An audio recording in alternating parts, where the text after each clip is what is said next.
Au Laos, les sols subissent des dégradations sévères, souvent liées à une utilisation inappropriée des sols, surtout liées à la déforestation ou l'utilisation de cultures intensives. Pour cela, il est nécessaire de mettre en place un diagnostic de la santé des sols qui permettrait de mieux identifier ces problèmes de dégradation.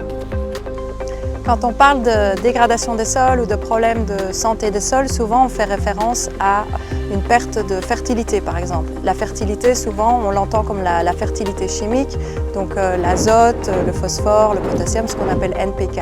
Mais il y a un autre type de dégradation qui est beaucoup moins souvent investigué, et c'est la dégradation physique du sol, et on parle de compaction. Surtout quand on a une perte par exemple en matière organique, ce qui arrive très souvent. Au fur et à mesure, les sols tendent à se tasser et quand ils se tassent, ils perdent de l'espace. Il y a de moins en moins d'air qui peut circuler, de moins en moins d'eau, de nutriments, c'est plus compliqué pour les racines de se développer. L'un des objectifs du projet Solao, c'est de mieux comprendre l'état de santé d'un sol. Par exemple, sa compaction, son humidité, son acidité. Mais également sur la présence, la survie et le développement de certains parasites, notamment les géohelminthes, dont certaines espèces sont pathogènes pour les animaux et les humains.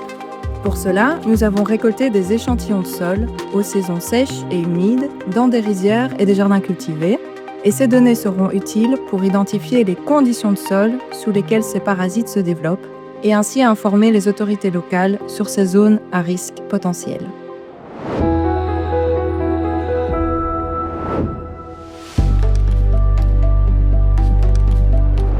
ความหนาแน่นของดินแม่นการที่ดินมีความหนาแน่นเกินไปซึ่งว่าแต่ดินเฮามันสิมีช่องว่างอากาศที่เฮาบ่สามารถเบิ่งเห็นได้ในเนื้อดินนี้มันสิมีความแตกต่างกันระหว่างชั้นเทิงและชั้นลุ่มมันสิมีความหนาแน่นซึ่งบ่คือกันเนื่องจากว่าชั้นลุ่มมันสิมีการกดทับกันดนมีพวกหินพวกทุกอย่างที่มันไหลลงไประหว่างฝนตกหรือว่าการรดน้ำเนาะ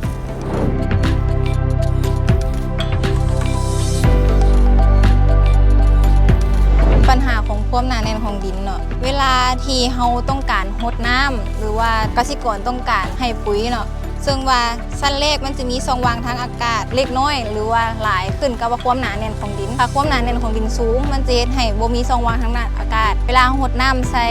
หรือว่า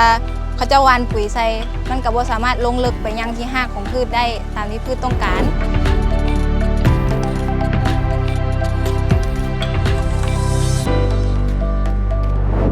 เฮาได้ไปเบิ่งดินที่มีความหนาแน่นดินมาแล้วเนาะบัดนี้เฮาสิมาเบิ่งดินที่บ่มีความหนาแน่นดินสูง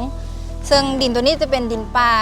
เห็นได้เลยว่ามีรากพืชหลายเนื่องจากบ่ได้มีการทับถมการเฮ็ดเกษตรและการกสิกรรมซึ่งดินนี้จะเห็นเลยว่าบ่มีดินเปียกเนื่องจากว่ามันมีช่องว่างทางอากาศหลายเวลาฝนตกหรือว่ามีน้ำเนาะมันก็จะไหลผ่านลงไปชั้นดินที่ลึกๆเลยและดินที่เป็นแบบนี้นะมันจะมีช่องว่างอากาศจะเฮ็ดให้จุลินทรีย์และแบคทีเรียเนาะสามารถมีชีวิตอยู่ได้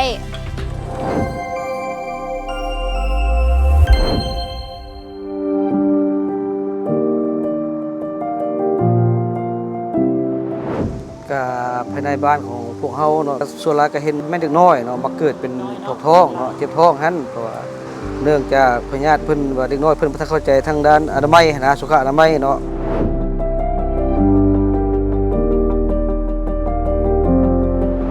คันตามตีนตามมือเนาะพญาตินี่มันตามความเข้าใจของเราเนาะตีนตามมือตามแข้งตาม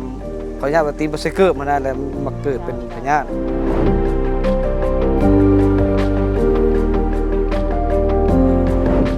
รู้จักอยู่เนาะเกี่ยวกับพญาติท้องนี่โดยเกิดมาจากธรรมชาติที่เฮาถ่ายสายบ่ได้รักษาตามทางสาธารณสุขเพิ่นวางไว้นะ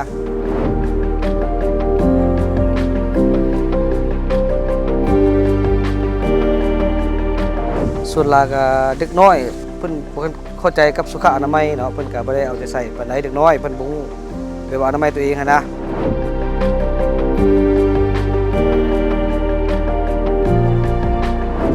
ปลุกระดม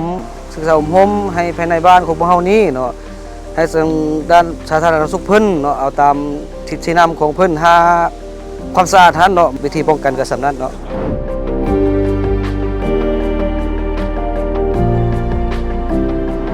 บ้านเฮานี้เนาะกระทั่งเด็กน้อย1ปี5ปีเนาะกระทั่งสาธารณสุขเพิ่นก็ได้ลงมาเอายาเอาหยังให้กินแหละประเภทค่าไม่ท้องแล้วว่าต้านความรู้ ทุกครอบครัวก็สามารถเข้าถึงแล้วแต่ละห้านแต่ละหอซื้อยามาอยู่หากินภายในโรงหมอมาใกล้โรงหมอได้บ้าน แส เฮา ดง เนาะ ว่าอยู่ในบ้านเฮานี่สามารถเข้าถึงร้านขายยา โดย สามารถเข้าถึงสาธารณสุขได้ดีเนาะ ได้โดย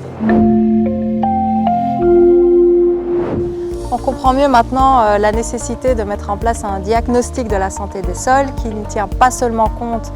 que de l'aspect chimique, mais aussi de l'aspect physique et de l'aspect pathogène et organisme du sol. Le projet Solao, qui est financé par l'ambassade de France au Laos, est une collaboration forte entre le CIRAD et l'IRD pour accompagner notre partenaire principal, le DILAM, pour le renforcement de ses capacités